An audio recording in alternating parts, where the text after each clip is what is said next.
दोस्तों, मैं आपको ये बताने जा रहा हूँ कि थायराइड के मरीजों के अंदर जब आईवीएफ का इलाज शुरू होता है, उससे उनके थायराइड पे क्या फ़र्क पड़ता है।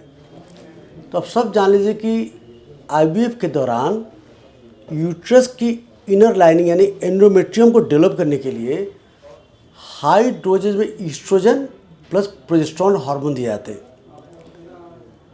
ये सारे हार्मोन क्या होता है कि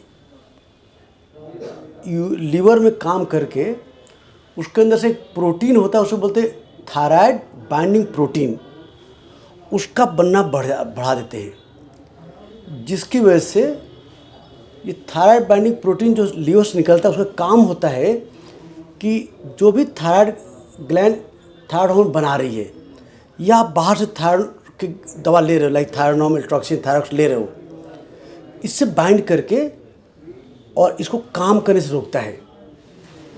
नाम जो भी थायराइड गोली आप खा रहे हो, मान सपोज आप गोली 50-100 जो भी खा रहे हो, उसका 99% जो है थायराइड हार्मोन इस प्रोटीन से बाइंड होकर ब्लड में घूमता रहता है। तो 99% बाउंड पार्ट है, ये एक्टिव नहीं है, काम नहीं करता है, केवल लेस देन 1% फ्री ब्लड में सर्कुलेट करता है, वही जाके टिश्यू के अंदर जाके वहाँ काम करता है। तो जब लीवर से थायराइड बाइंडिंग प्रोटीन डबल बनने लगता है ईस्ट्रोजन की वजह से, तो आप जो भी गोली खाते हो उसका असर घट जाता है। या आप गोली नहीं खा रहे हो और जहाँ पर ईस्ट्रोजन दवा स्टार्ट होती है, आपका ग्लैंड सपोज मान लो कुछ दवा थायराइड हार्मोन बना रहा है, तो उसका असर घट जाता है। और जब भी बॉडी में थायराइड हार्मोन की कमी होती है तो ब्रेन में पिट्यूटरी ग्लैंड होता है, वहाँ से टीएसएच हार्मोन बनता है। इस हार्मोन का काम होता है कि थायराइड को स्टिमुलेट करे कि हार्मोन ज़्यादा बनाए। तो जब भी लीवर से थायराइड बाइंडिंग प्रोटीन टीबी से ज़्यादा बनेगा तो आपके अंदर थायराइड का गोली का असर कम हो जाएगा और आपकी दवा की रिक्वायरमेंट बढ़ेगी। चूँकि आपकी थायराइड ग्लैंड के अंदर हार्मोन बनाने की कैपेसिटी ज़्यादा नहीं है, तो आपका ब्रेन से टीएसएच पिट्यूटरी ज़्यादा बनाएगी टू स्टिमुलेट आपका थायराइड को हार्मोन बनाने के लिए। पर चूँकि आपका थायराइड ग्लैंड वीक है, उसको हार्मोन बनाने की कैपेसिटी नहीं है, तो टीएसएच बढ़ जा रहा है। तो टीएसएच बढ़ना इंडिकेट कर रहा है कि आपके अंदर थायराइड हार्मोन की कमी, आपको दवा बढ़ानी पड़ेगी। आईवीएफ के दौरान ये ईस्ट्रोजन बहुत तेज़ी बढ़ता है और थायराइड हार्मोन की रिक्वायरमेंट बहुत तेज़ी बढ़ती है। और जब कितना भी थायराइड हार्मोन की दवा खा लो, इससे प्रेगनेंसी या बच्चे को नुकसान नहीं होता है।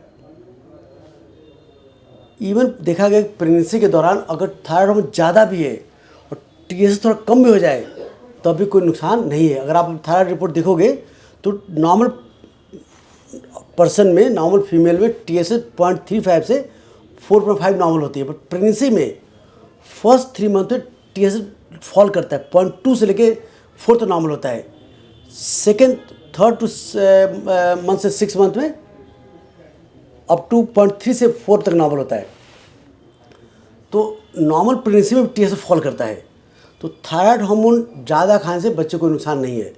तो अब दवा बढ़ाने में हिचको मत। अक्सर लोग दवा बढ़ाने हिचकते हैं कि कोई नुकसान नहीं करेगा। हाँ, बट दुर्भाग्य क्या कि आईवीएफ के दौरान बड़ा फ्रिक्वेंट टेस्ट करना पड़ता है। कभी कभी हम लोग हर हफ्ते डोज करना पड़ता है। तो हम लोग नॉर्मली क्या टीएसएच प्लस फ्री टी4 करते हैं। कुछ जो भी दवा हम देंगे उसमें टीएसएच असर तो आने थोड़ा टाइम लग जाता है। फ्री टी4 विदिन 7 दिन में असर आ जाता है। हमें फ्री टी4 को मिड रेंज से ऊपर रखना है।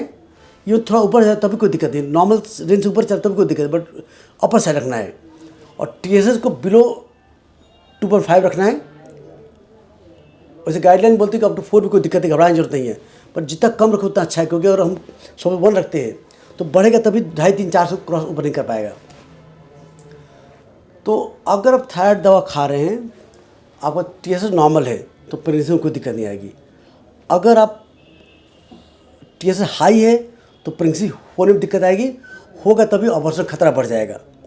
पर अगर थायराइड रिपोर्ट नॉर्मल है और दवा खा रहे हो, तो थायराइड के मरीज में थायराइड हार्मोन कमी भी होगी तो अबॉर्शन खतरा बढ़ेगा, पर बच्चे के शरीर में विकास कमी या दिमाग कमी नहीं होता है। स्टडी में देखा गया कि अगर किसी फीमेल पेशेंट का 3rd मंथ से पहले अगर थायराइड का डोज पूरा दे दो तो बच्चे का ब्रेन डेवलपमेंट 100% नॉर्मल होता है। अगर कोई मरीज़ पूरे 9 महीने तक थायराइड की दवा ना खाए और TSH बढ़ के मोर देन 15, 20, 30 ज़्यादा रहे, तब 100 में से 15 बच्चों का IQ कम हो सकता है, अगर पूरे 9 महीने पूरी दवा ना खाए तब। पर और 3rd मंथ से पहले फुल डोज चला ले तो कोई IQ कम नहीं होता है। तो IVF के दौरान जैसे प्रेगनेंसी कंफर्म होती है, नॉर्मल प्रेगनेंसी औरतों को भी जैसे प्रेगनेंसी कंफर्म होती है, उनकी बॉडी में प्लेसेंटा एस्ट्रोजन निकलता है और वो थायराइड बाइंडिंग प्रोटीन बढ़ा देता है और उनको दवा बढ़ानी पड़ती है। हम लोग प्रेगनेंसी में नॉर्मली भी 50 से लेकर 75 mg दवा बढ़ानी पड़ती है। उनको हम नॉर्मली हर 6 वीकली टेस्ट करते हैं, बट IVF तो और जल्दी जल्दी करना पड़ता है। तो IVF के दौरान थायराइड हार्मोन डोज बढ़ाना बहुत नेचुरल बात है, कोई डरने की ज़रूरत नहीं है। आपको बार बार टेस्ट करके डॉक्टर बात कर दवा बढ़ानी पड़ेगी। ये टैबलेट बेबी के लिए, प्रेगनेंसी के लिए पूरी सेफ़ है, इससे कोई साइड इफ़ेक्ट नहीं होता है। तो इसमें कोई आपको डोज बढ़ाने की चिंता करने की जरूरत नहीं है। तो आई होप वीडियो नॉलेज मिले कि IVF के इलाज के दौरान थायराइड डोज क्यों बढ़ता है, क्योंकि आपके लीवर से थायराइड बाइंडिंग प्रोटीन बढ़ रहा, जो अगर आपके गोली का असर कम कर रहा, दवा बढ़ाओगे और ये इसे बार बार बढ़ानी पड़ती है।